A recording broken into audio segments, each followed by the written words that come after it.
Donc là, Julie, bonjour Julie, qu'est-ce que tu t'apprêtes à faire? À poncer une pierre. Et la toute première étape quand on veut travailler sur une pierre, un tour, il faut la préparer pour accueillir le dessin. D'accord. Donc là, je vois que tu es équipée en eau, en pierre, En pierre, en ponceuse. en carborundum, qui est les grains en fait qu'on utilise pour poncer, et le bourriquet. Le bourriquet. Ouais, le bourriquet, c'est ça. Ça peut être fait avec une seconde pierre, qu'on passe dessus, ça a l'avantage de poncer deux pierres en même temps. Pratique. Fait que c'est tout simple en fait. Il s'agit juste de mettre de l'eau. Ouais, ça c'est juste pour enlever le trop plein d'eau. Je t'ai pas averti quand je l'ai fait, hein? C'est pour enlever le trop plein d'eau, sinon l'eau, tu sais, le carborundum, il glisse en dessous de la pierre. Fait qu'on met du carborundum. Qu'est-ce que c'est ça finalement? C'est des petits grains de métal. D'accord. Puis on les a qui sont identifiés là. C'est comme du papier sablé, tu sais, c'est la finesse du grain en fond. Donc le 80 étant plus petit que du 100? L'inverse. L'inverse, ok. C'est ça. Comme le papier sablé, tu sais, le 80 il est plus gros que le 220. Fait que c'est tout en fait. On prend le bourriquet, on glisse parce que c'est très très lourd. On ne peut pas l'échapper entre les deux trous du... Ça a l'air, oui. Puis il suffit simplement de faire un mouvement circulaire.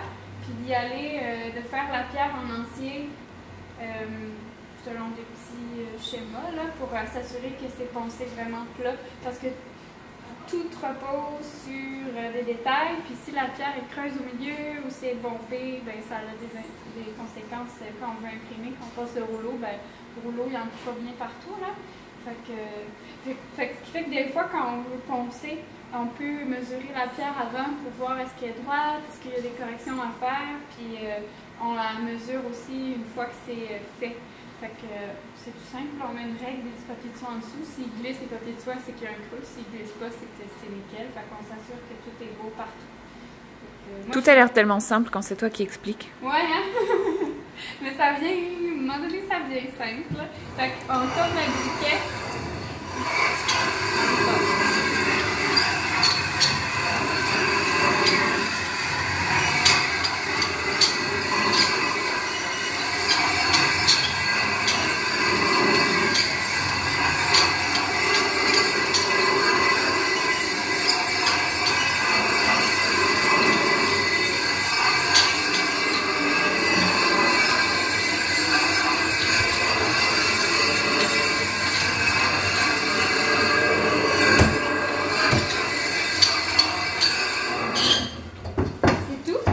Ça jusqu'à ce que ça vienne, tu sais, ça a changé de couleur. Tantôt c'était plus foncé, puis là c'est plus pâle. Là. Donc là, ton dessin a déjà disparu. Il a disparu un peu.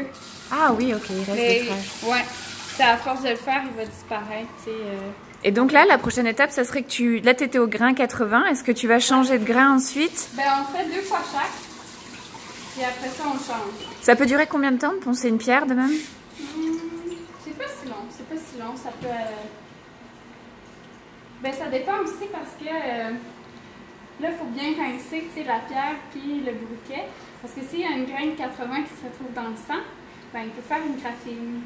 Donc là, s'il graphine la pierre, ben, il faut recommencer parce que la graphine, elle va paraître dans le dessin. D'accord. Quand il y a des pierres qui ont des petites graphines déjà, comme elle, là, on voit qu'elle a déjà des marques. Il y a des choses qui sont vraiment dans la pierre elle-même, puis il y a des choses qui sont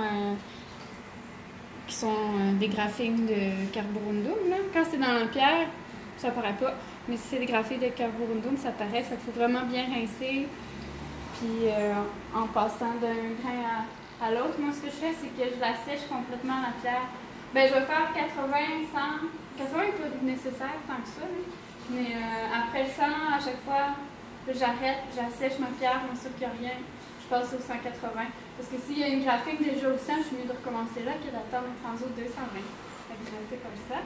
Et puis après, une fois que ça c'est fait, ben, il faut simplement aller limer les coins de la pierre. Hein. D'accord. Le biseau. Parce que ça fait comme une petite arête. Puis l'arête, elle va prendre l'angle. Ok. Fait que pour éviter qu'on ait le contour quand on imprime, ben après ça, avec les lignes qui sont juste là, je peux te le montrer. Une fois que tout est fait et c'est sec, là, on va venir avec une ligne grossière au début on va venir à sec, évidemment. On va venir, tu sais, limer. Le bord, arrondir en fait. Exact, ouais. Et là, par exemple, ta pierre, tu l'as fait aujourd'hui. Est-ce que tu pourrais imprimer avec aujourd'hui ou tu as un temps de séchage défini?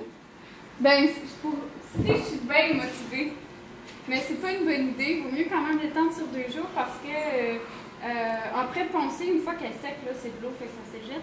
Une fois qu'elle est poncée, tu peux la dessiner tout de suite dessus, ça y a pas de problème. Par contre, pour avoir que l'image soit bien installée dans la pierre, il vaut mieux la laisser reposer une nuit. Fait que c'est plutôt entre le dessin et les procédés d'acidulation qu'on attend au moins une nuit. D'accord. C'est ça. Mais après ça, dès le lendemain, si tu veux faire toutes tes associations, montage en une journée, puis imprimer l'après-midi, il n'y a pas de problème. Super. Bah écoute, je te remercie pour cette première étape. Ça me fait